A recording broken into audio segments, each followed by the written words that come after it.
Thank you, thank you. I'm super excited to be here. Honestly, when I get a call like this, it makes me really excited because it aligns very much with what we're about and what we do. And when the CTPA called, I was a little more excited because I've heard of your reputation and some of the great things that you guys are doing in the community. So truly honored to be here. So let me just go ahead and share my screen because I love to talk, and I'm going to try to keep this within the time limit. So let me just go ahead and make this window a little bit smaller. All right, so how can I talk about personal branding in 30 minutes and give you guys some value? That is challenging. And this slide started with like 40 slides, and I went to Hira and I'm like, all right, I got 35 slides, and she's like, hold on, time out. Like, you don't have that much time, buddy.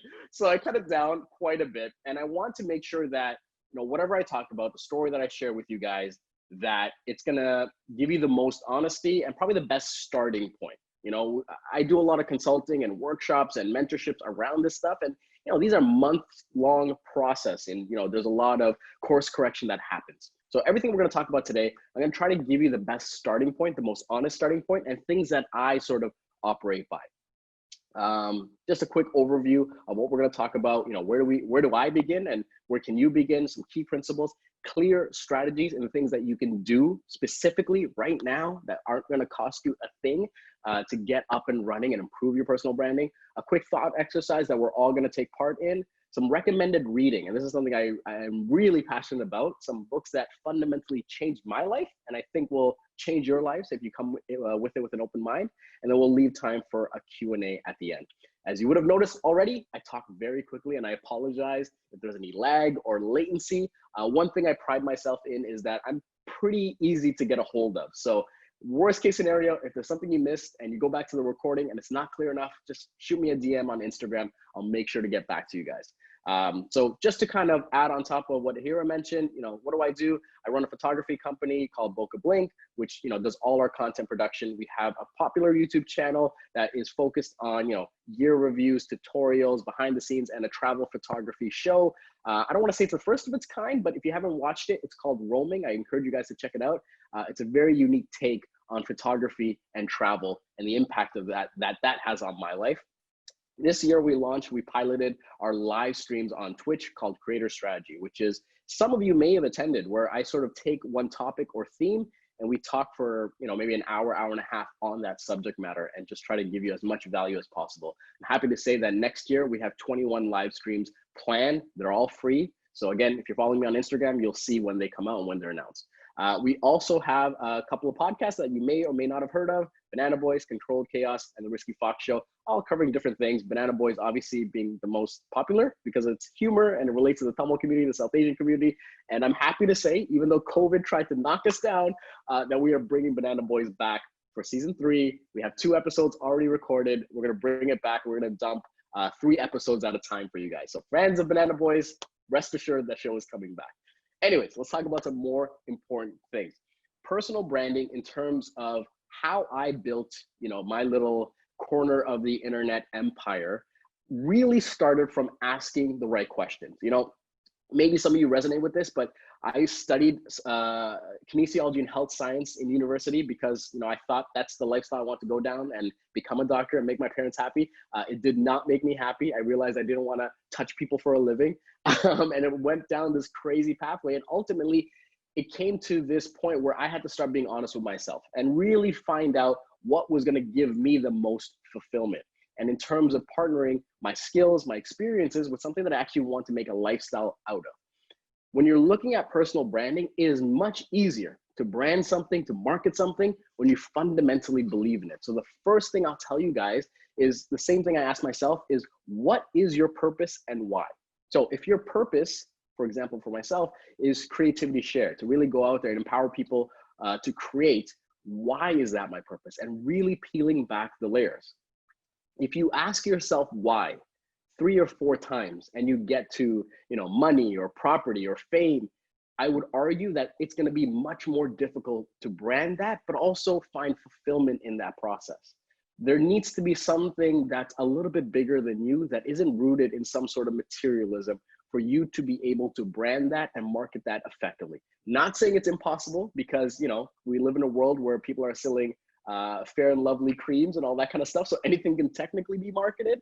But for you as an individual, when you want to put your name on it, really finding out what your purpose is and why that is, and go through that exercise and confront your ego. It's something that it took me years to figure out, if I'm being honest, but now makes the entire process much more easier. Another thing I focused on with my branding is how are we going to measure success? And we have different properties. One of the first things we decided that when we were going on YouTube are the key performance indicator, KPIs. You may have heard of KPIs before. The thing that we were going to measure our YouTube success on was the minutes watched. Not how many subscribers we have, not how many comments we get, not how many shares, the minutes watched. That if we can create content that garners people's attention, makes them click and watch and stay watching, that would be attractive to not only investors and sponsors and people that want to send us gear or pay for a video, but also give us fulfillment, knowing that when we put our heart and soul into something, people are going to show up and they're going to watch. So what are the key metrics that are important to you? Asking yourself that question and writing it down. If you're running a small business selling t-shirts, how are you going to measure your success? Is it going to be revenue, or is it going to be based on something a little bit more abstract? Like how many times you see someone wearing your t-shirt, or how many times you're getting featured in certain editorials and magazines and online publications. So find out what is the best measure for your whatever product or service you're looking to market. This is something that took me a bit more time as well, but it's also, where do the core values lie?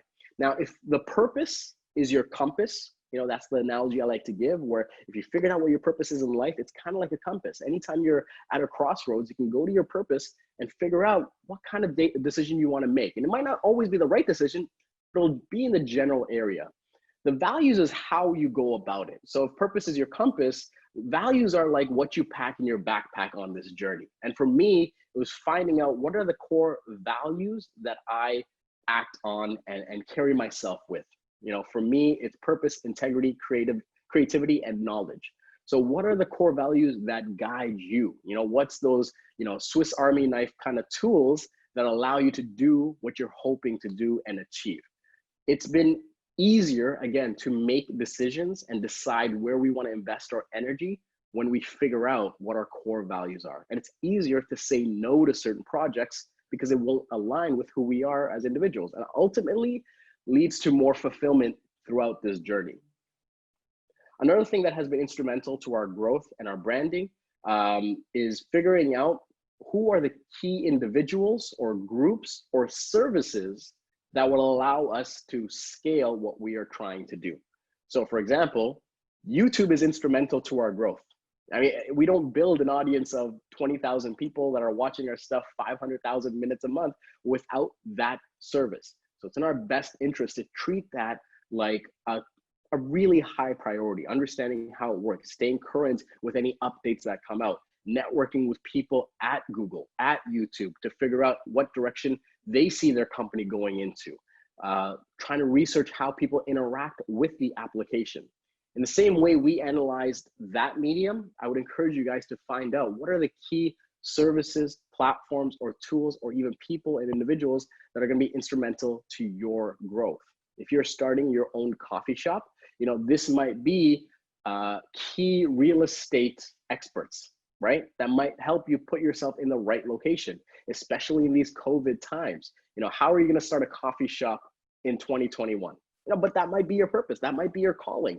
So isolating the key individuals, services that are going to be allowing you to grow and scale that, it'll be much more valuable in the long run as well.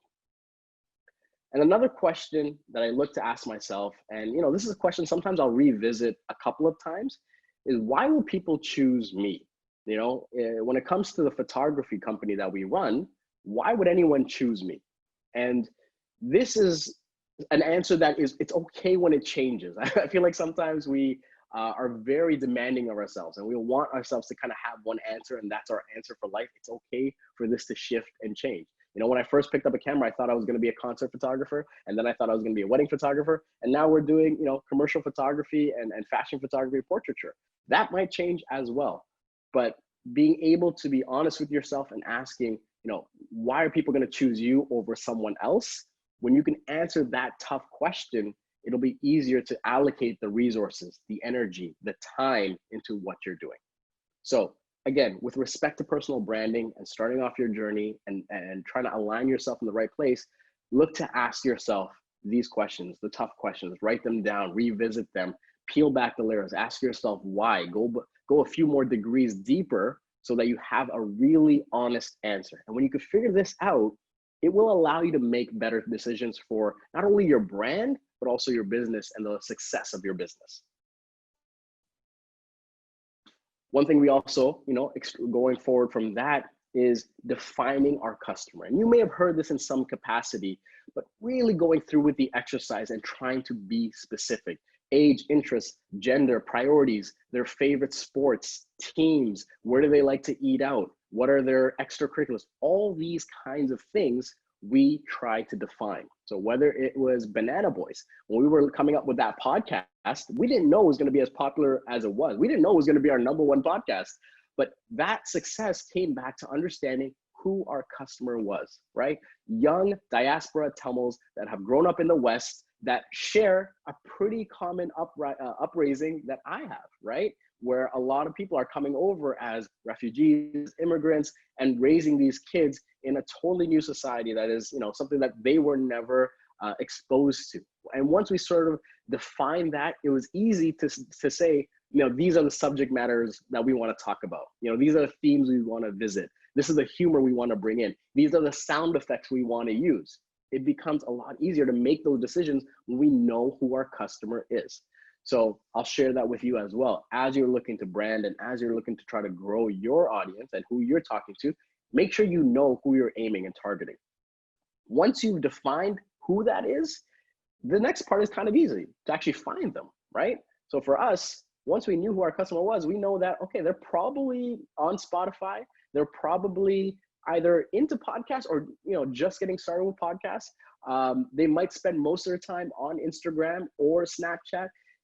Really isolating where they are is going to make it easier for us to actually put it in front of them. So once we found out who the customer was, then it was easy for us to either put advertising behind our show on specific platforms or asking people that have an audience in those platforms to share our content, and packaging our content into like stories or snippets that other people could easily share and tag us in. And then encouraging that audience to tag us in it so we can see it and we can share it as well. Something that was important for me early on, and this is because I experienced a lot of failure trying to do everything all at once, was to create a clear hierarchy of the platforms we want to be on and how active we want to be on them. While we do all these things, our YouTube channel is the main revenue driver. It's the main audience builder. That's where we get, most of our business from, referrals, interest, what have it. Like that's the big thing, right? So making sure that YouTube, that's #1. If we're gonna put most of our energy somewhere, it's gonna be there. So not trying to be equally successful on Instagram the same time we're being on YouTube. This is just something that I had to bite the bullet on. As the one person primarily doing all these things, I can't be in all places at once. But you'll realize is as you start to automate certain things, so as you get popular on YouTube, you might be able to pay for an editor. You might be able to block shoot your content and have it done in a more efficient way that you'll have some free time to allocate elsewhere. So then I can look at, all right, what's the next platform, which is the situation I'm in right now, that I want to invest my time and energy to actually grow. Whereas YouTube right now, we're kind of harvesting, and Instagram is the next audience that we're looking to grow going into 2021. Look at your brand, look at your audience, and once you figure out where they are and where they spend their time online, create a hierarchy. Eventually you might get to, if you look at the list here, 5 or 6 places, but create a hierarchy so that there's a way that you can sort of, the analogy of how do you eat an elephant one bite at a time, you kind of want to approach it in that way. Not trying to go after the whole thing and try to have, an amazing website, a very witty Twitter page, and an amazing YouTube channel. Try to go about it in a way that makes sense so that you stay level-headed, but also can experience meaningful growth. And the last, one of the principles is that this is something that, guides almost everything that we touch, is give our community value. That if I am producing something, if I'm putting my name behind something, it has to give value. If I'm going to record an episode of the Banana Boys, I need to make sure that people are laughing. If they're not laughing, then I'm not putting out a valuable product in my eyes, right? If we're putting out a YouTube video, it needs to actually deliver on what the title is, for example. So maybe it's a review, maybe it's a tutorial, maybe it's a travel video, that's more entertainment, but whatever it is, I need to make sure that when people are watching, they feel like they got their money's worth, and they're paying with their attention, but in any case, that the value is associated with that. When someone hires us as a photographer, that also means exceeding their expectations. They might have an idea of, we want our images to look like this. And we can talk about this at another time, where they're not even hiring you for your images, they're hiring you for you. They want you and not really your pictures, but making sure you exceed their expectations so that from beginning to end, they feel like they're getting a premium experience, that they have gotten more value than their investment. And this is something that we actually try to strategize and spend a lot of time around and try to improve upon. Like, how can we actually give more value? And really, it's something that will never, I'll argue, never sort of stray you wrong when you kind of guide your brand around this principle. I'm going to quickly check that we have no questions, no interruptions. All right, cool. So really quickly, I feel like I need to say this. The market does not care about your manifestation. I see this a lot, and listen, pardon my French, but I think there's a lot of bullshit going around where people want you to, dream things and manifest things. And listen, there's some truth to that, but I will tell you, and let me try to bring in my kinesiology degree here, there is hard science that behavior will dictate attitude. You can be a positive person. You can say that your life is going to change, that Hollywood is your calling, whatever the fuck you want to call it. Nothing's going to happen without an actual behavior change. And it's proven scientifically from a biochemistry perspective that once you actually execute an action and make a habit out of that and move forward in that medium, that will actually impact your attitude and make things habit, but also lead to sustained growth.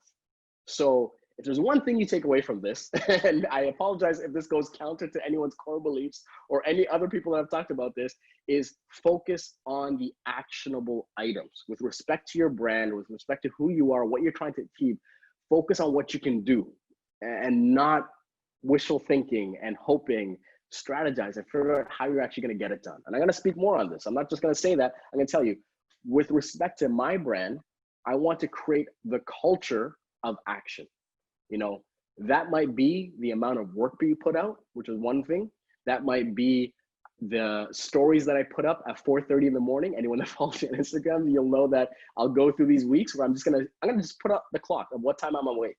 And I could do this every day, but I feel like I gotta do it on and off, just not to annoy everyone that's watching, but just to let you know that at the end of the day, there is always this forward momentum. And I'm hoping when people see that they are also inspired to kind of build their own forward momentum. Now, I want to make this clear as well.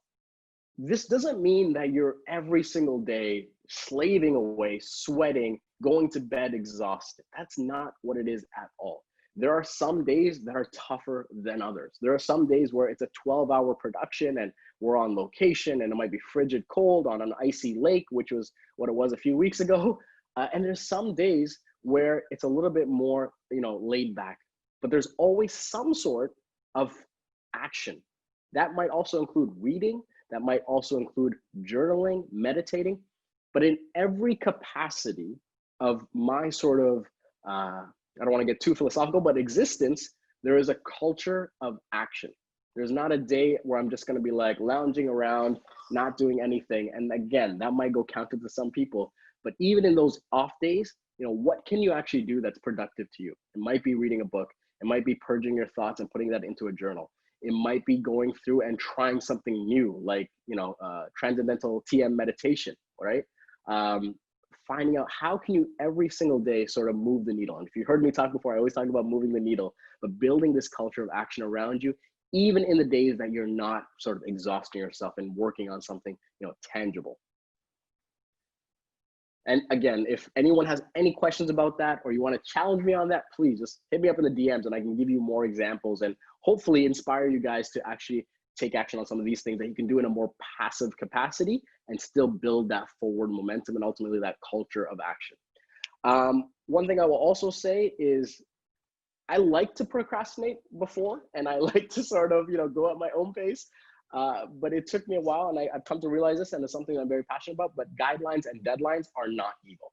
They will often lead you to your best work, and being actually open to holding yourself accountable to deliver on things. Or maybe, maybe it's an internal accountability, or maybe it's an external accountability with your friends, your family, or a client, whatever it may be. But treating these things as commitments, as contracts, things that you must deliver on, and that actually being able to elevate your capacity for great work. That shift, while it's not easy to get that overnight, again, I will say it comes back to action and behavior by putting in guidelines, putting in deadlines. So guidelines in the sense of like, you know what, when I wake up in the morning, I'm gonna leave my phone in the bedroom, and the first 4 hours of my day, I'm not gonna have my phone beside me. That's more of a guideline. And a deadline might be that no matter what, I'm gonna make sure that I write 1,000 words every week, that are gonna be used for scripts or voiceovers, whatever it may be. And if you don't meet that deadline, that there's some sort of, I don't want to say punishment, but some sort of accountability there. So again, I will say that if you're looking to sort of grow your brand, what has allowed us to be successful is having strict guidelines and deadlines for how we work and how we produce content. All right. Something that's, I talk about this a lot, and I don't want to go on too much of a tangent, and here I'll make sure to keep me on time here so I don't go over. But any sort of creative venture we do, and whatever you might find yourself in, is probably 90% business fundamentals, and then the 10% is actually executing your creative work. And I fundamentally believe that, and more so with this analogy where I treat my audience like shareholders. So whether it's the YouTube audience, whether it's our actual clients, that they are the shareholders. YouTube being our main revenue driver, that's, whether it's bringing $25,000 to $30,000, a year, I don't have that without an audience. Ultimately they get to decide whether that is successful or not. And with that in mind, with that sort of analogy, making sure that I deliver to them, whether it's a monthly meeting or a quarterly meeting, that I'm actually delivering on the expectations that they have, so that they continue to invest, whether it's investing with their attention, investing by clicking affiliate links, investing by buying merchandise, investing by becoming one of my students, whatever it may be, that they see it as a worthwhile product investing in. When Apple has their quarterly meetings and their product announcements, and they announce a new iPhone, all these kinds of things, that makes them a company worth investing in, right? That the actions that they do and how they talk and how they present themselves will make them either something worth investing in or not. And treating your brand in that way as something worth investing in is a great analogy to go by if you're asking me, right? How do you conduct yourself in your space? If you're a photographer, for example, how do you respond to your DMs? I'll give a great example. I see this a lot where I'll go to someone's page, I'm like, oh, this is great work. And then I'll see no DMs. And that makes no sense to me. Like, you're literally telling your customer, don't talk to me here. I know you found me here, but we're closed. If you want to talk to me, you got to email me. It bothers me more than it should. And sometimes I feel like jumping in and going into motivational speaker mode, and I just got to step back, got to reel it back and tell me, remind myself what my wife tells me.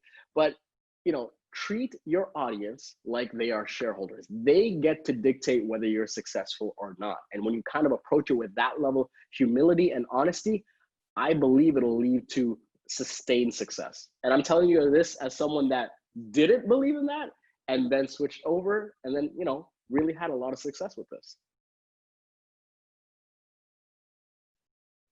A couple of key principles for us is that part of the strategy is to always give back to the shareholders, right?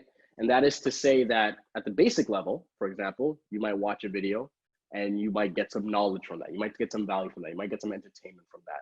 It also means that whenever we derive revenue from our channel, that we invest it back in the product to make it better, to make it spicier, to get guests and other features. It might be that when we get partnerships with other vendors or giveaways, sorry, I shouldn't say giveaways, that kind of gives it away there, but whenever we get some product that we, instead of keeping it for us, give it away, right? In everything that we do, we're always looking to give back. That's why I'm doing this workshop with you guys. I could have said no, I could have said, hey, this is my price, brands and companies will pay us and pay myself to come and consult, But part of our strategy is that anytime a nonprofit or an organization like the CTPA comes knocking on my door, I will never say no. I'm going to make sure to show up and give value back. That's part of our strategy. And I believe fundamentally that that will aid our brand, especially my personal brand, in the long run.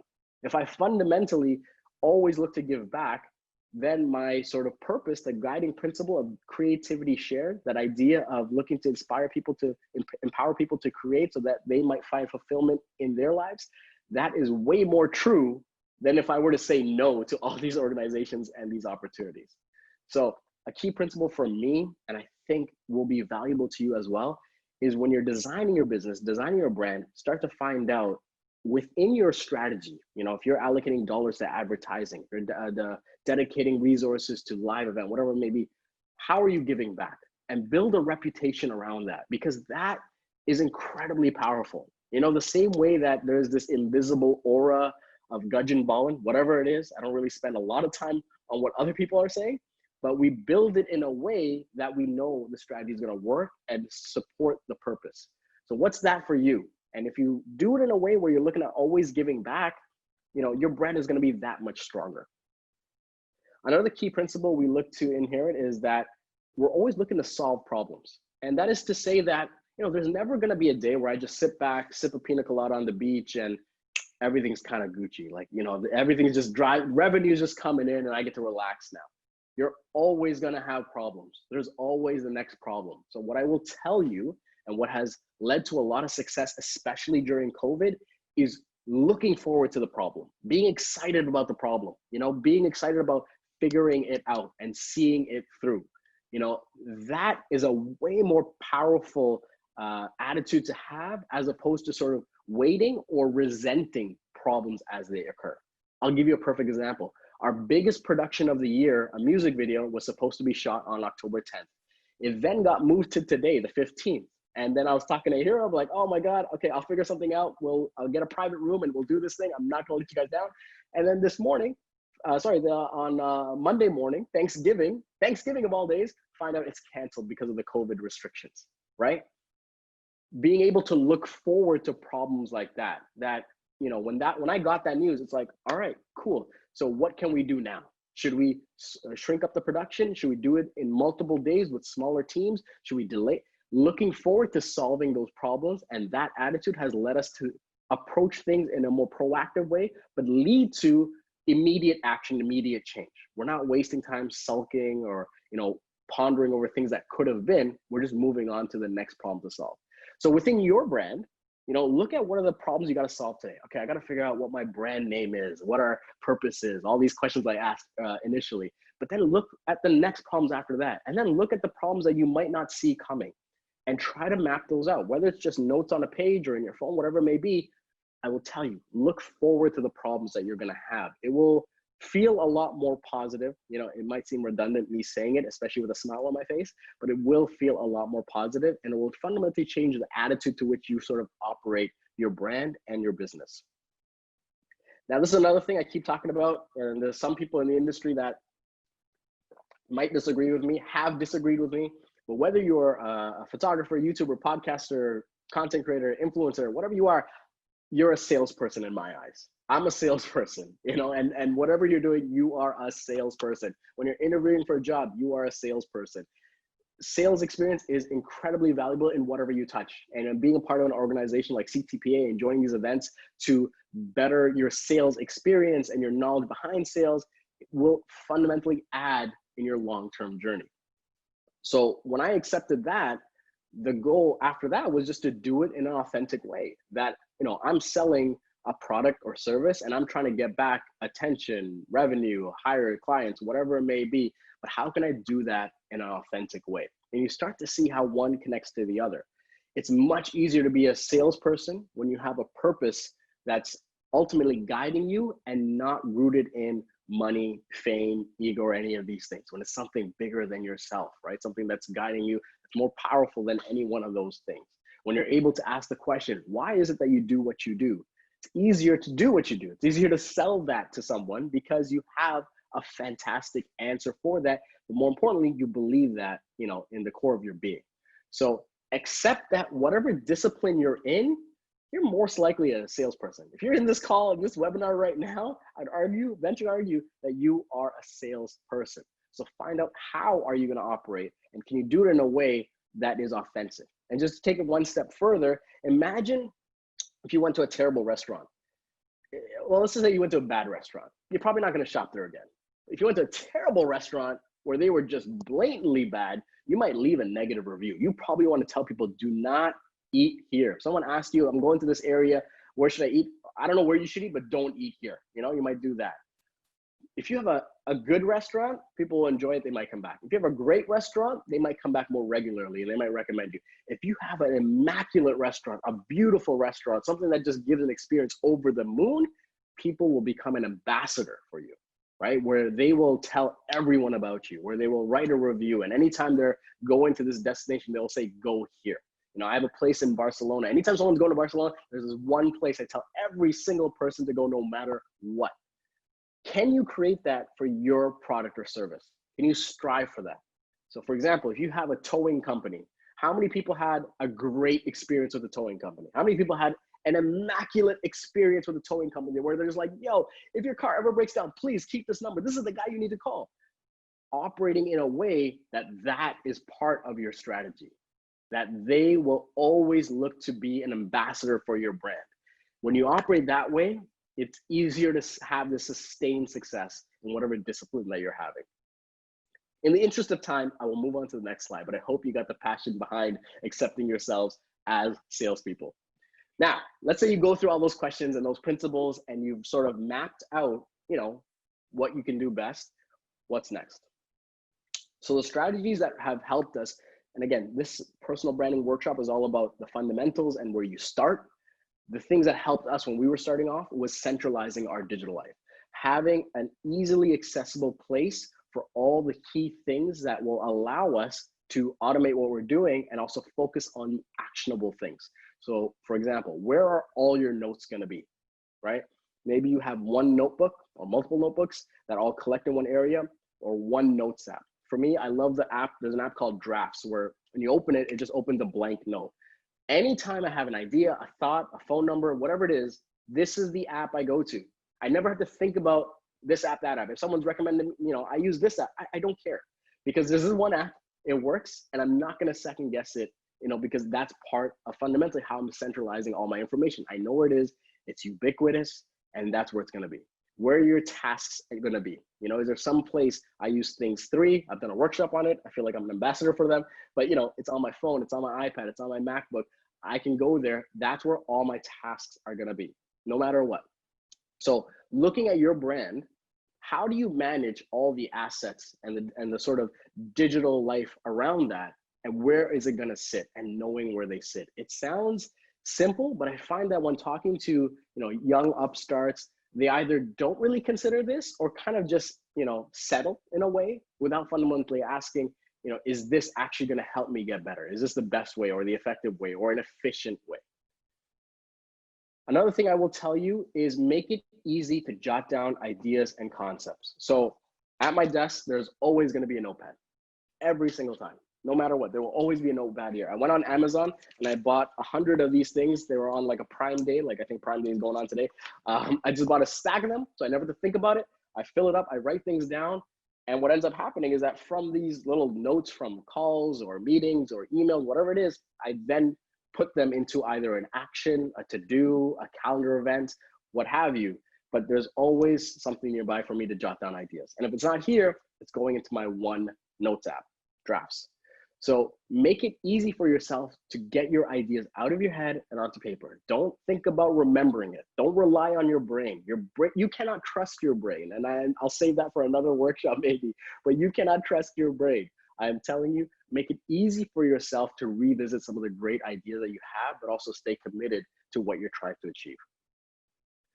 Another thing I will say, and I think that, you know, I'm trying to be careful not to get too woo-woo about this and sell some sort of thing that, you know, people might not see the immediate value in, but being able to journal often. And when I say journal, there's certain people that journal a certain way.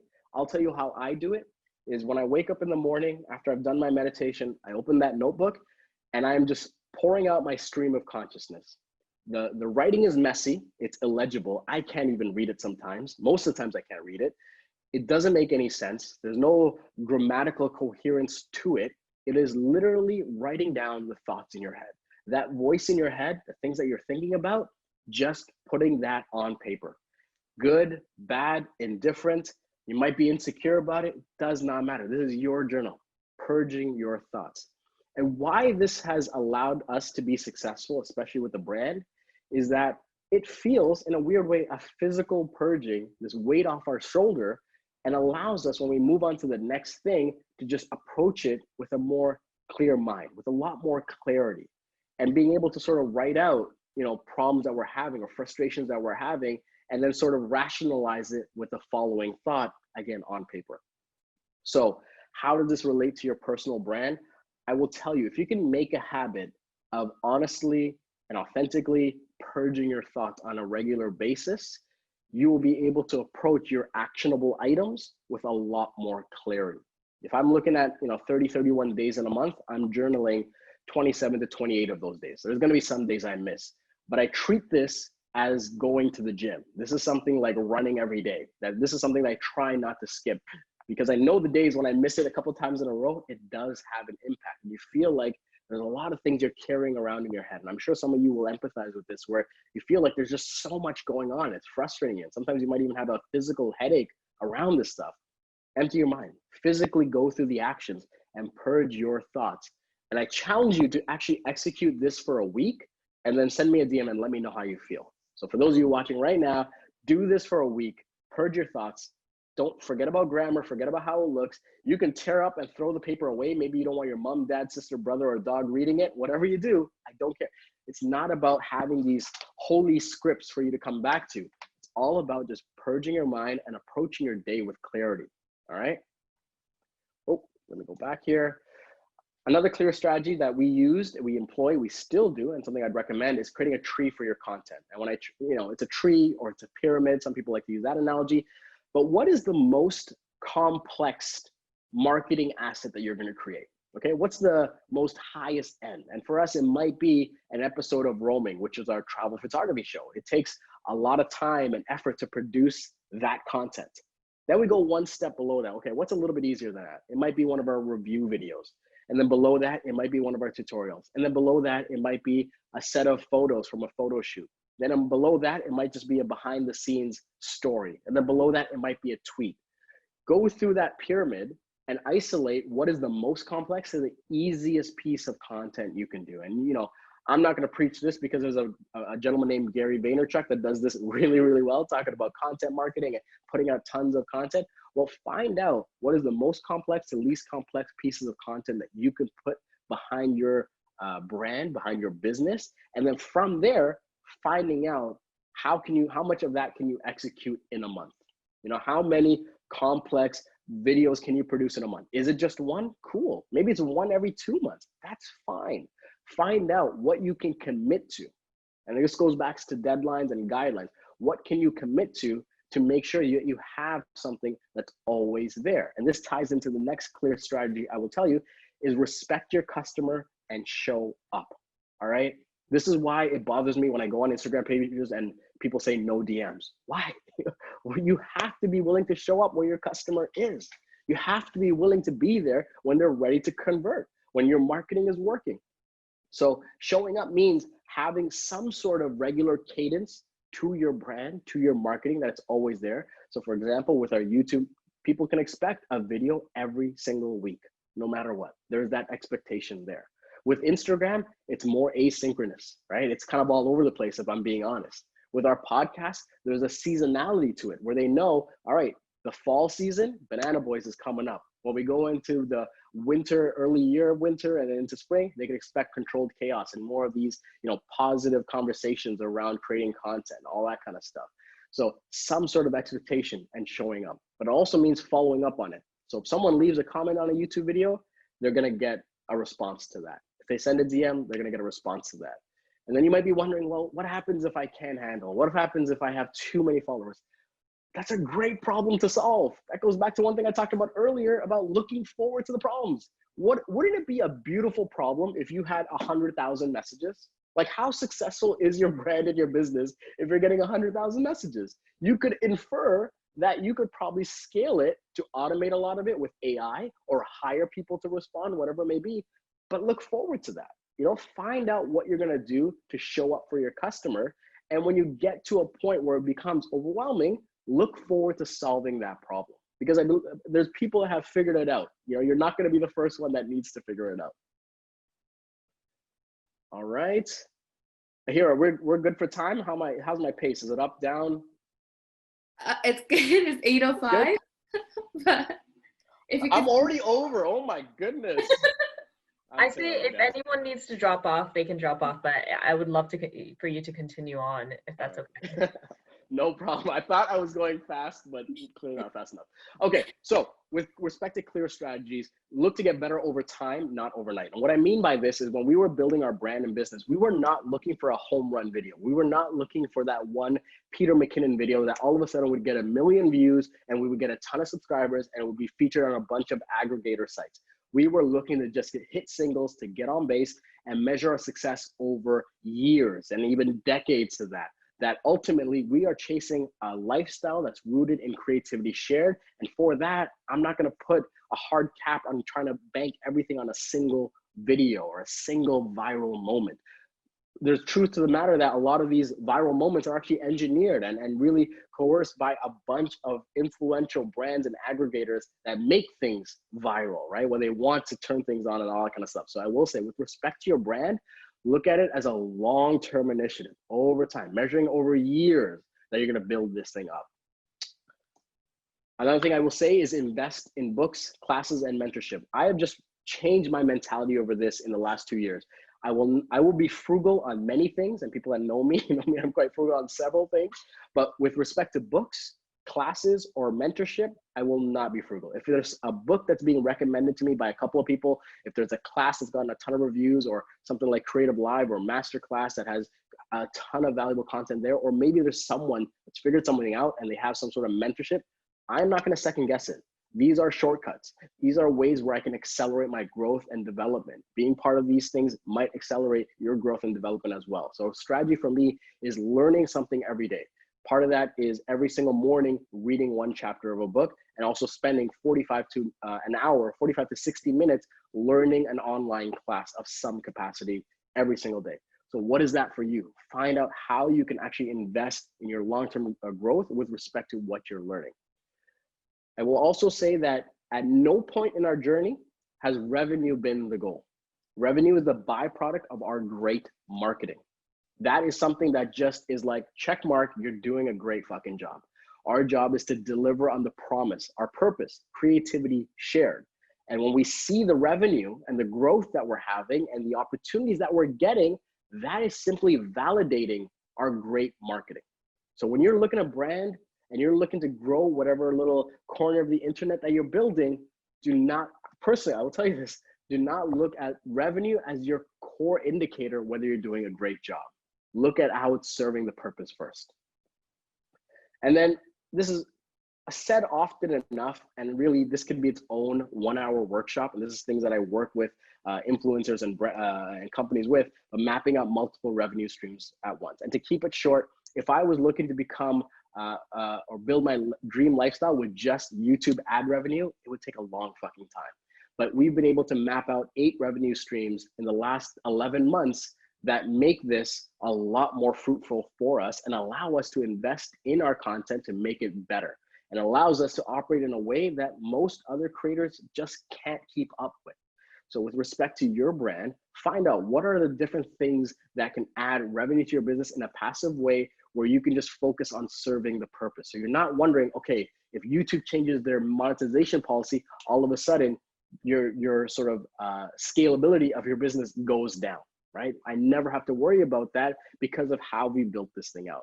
So with respect to what you're doing, find out how can you map out multiple revenue streams. So you might be opening up, ABC coffee shop, but you also might have ABC podcast. You might also have ABC merchandise. You might also have how to make your great coffee tutorial or class that you sell digitally.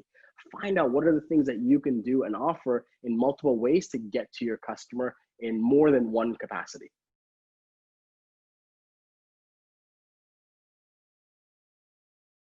I was talking to our group. I got very excited with our group here. So everyone's back now. So should I share my screen again?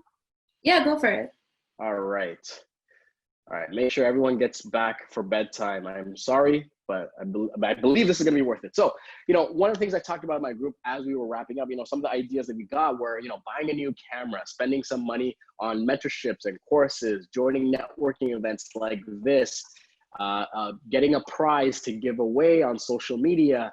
There is often this theme that we are not prepared for this $1,000 or whatever it may be. And I don't know if you felt that in your group, but especially in our group, it's difficult to answer. You're almost caught off guard in a way. Like, well, I don't know what I would do with $1,000. I'd buy a new camera. Well, taking a step back and finding out what are the low cost, high return items that you can invest in is probably the most important thing. And this is where, I say books. You can borrow free books from the library. You can borrow them electronically. That's zero off of this, right? Finding networking events like this is also zero, but also being proactive with this. So for example, you look at someone like Ahira or Hindusha, you actually message them after the fact, be like, hey, I noticed that Ideal Developments is your sponsor. Well, I'm looking to build my real estate business. Can you get me in touch with this person? Actually leveraging these networking events, not just being a participant, taking it one step further, right? If you're going to spend money on advertising, then doing it in a way where you can track and analyze it, where you can actually say, okay, I'm going to do a Google Ads campaign for my YouTube video because I want it to be seen by more people and see if I can convert on my subscribers. Not doing it in a way where you throw money at it. It's like, it didn't work. Actually building out, okay, this is the return on that. This is how much the CPM was. And this is how it either worked or didn't work. And then from there, going to your network or your network's network to someone that has an expertise and either buying them lunch, buying them a coffee, or maybe it doesn't cost you anything, but picking their brain on how they would do it differently, right?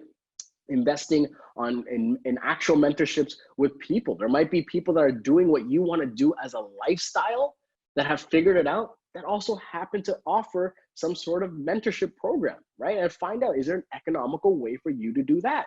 So often we'll get this lump sum of money that falls into our lap. I'll give you an example. Like we do, we win awards for, our pictures and stuff like that. And, they give us a cash prize. And, I see it happen all the time. They get it and they're like, all right, I'm gonna go buy this camera. I'm gonna go buy this thing that I was waiting for, or whatever it may be. Is that, and being critical, is that the best investment? What is actually gonna lead to a long-term meaningful growth in your personal brand, right? So if you want more on this, again, it's going to take a lot longer than an hour. Feel free to reach out to me and I can give you some resources on things that are fundamentally worth investing in. But the simple theme is go through this thought exercise, make the list, and ask yourself, what are these things low cost and high return?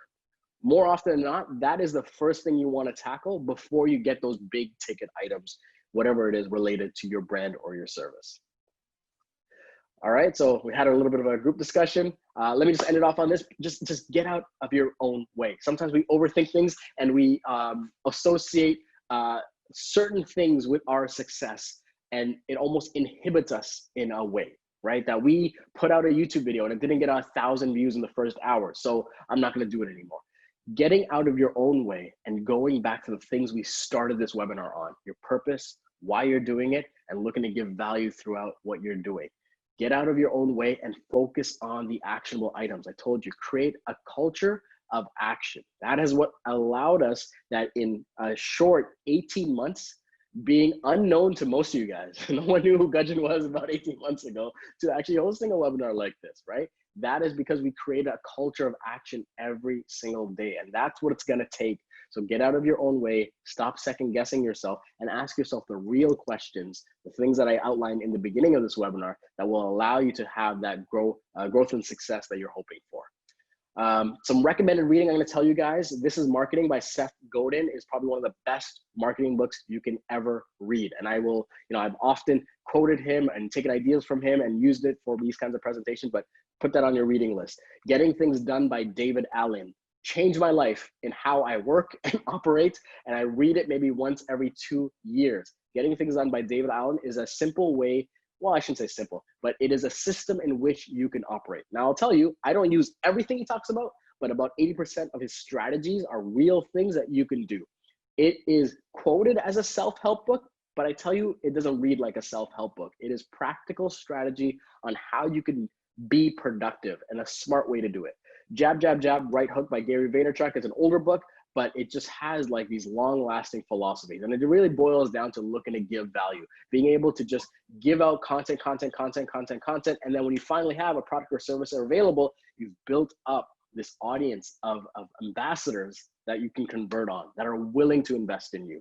And then this one, Philosophy, No Death, No Fear by Thich Nhat Hanh. He is a Vietnamese Buddhist. And this is, again, it might be out there, but I want to be honest with you guys, but just getting over the fear of death. And I had to read it a couple of times, and I won't even say that I'm 100% there yet, but being able to confront certain themes that we don't talk about in our community, that we might not even talk about with our friends, and doing that in a way and opening ourselves up to actually be a little bit more open to themes like this. If you want to find more of what I'm about and what I do, if you go to the riskyfox.com/about page, I never really talked about this, but now I will, because there's 4 podcast interviews. So if you're more interested in, like, you know, who the fuck I am and where I started and how I got here, there's 4 interviews there that you guys can go check out and hear more about my backstory. Vocablink.com is our photography company. You can go there if you want to see some of our images or what have you. I also have the Creator Accelerator program. This is not for everyone. We're very selective with who we choose to be students, but this is actually my mentorship program. If you are looking to, if you have a product or service already that you're looking to grow and accelerate and build a brand around, that you've had some success, you've made some money on, but you're looking to actually turn that into something way more profitable, that's what we have the Creator Accelerator for. It's a 3 or 6 month program where I partner with you, I become invested in your goals, and we work through on a bi-weekly basis to make sure we're hitting your metrics and seeing real growth. And of course, Instagram, probably the easiest way to get a hold of me, at Gajan Balan. Follow me. I read all the comments, I respond to all the DMs, and I look to continue to do that in the months and years to come.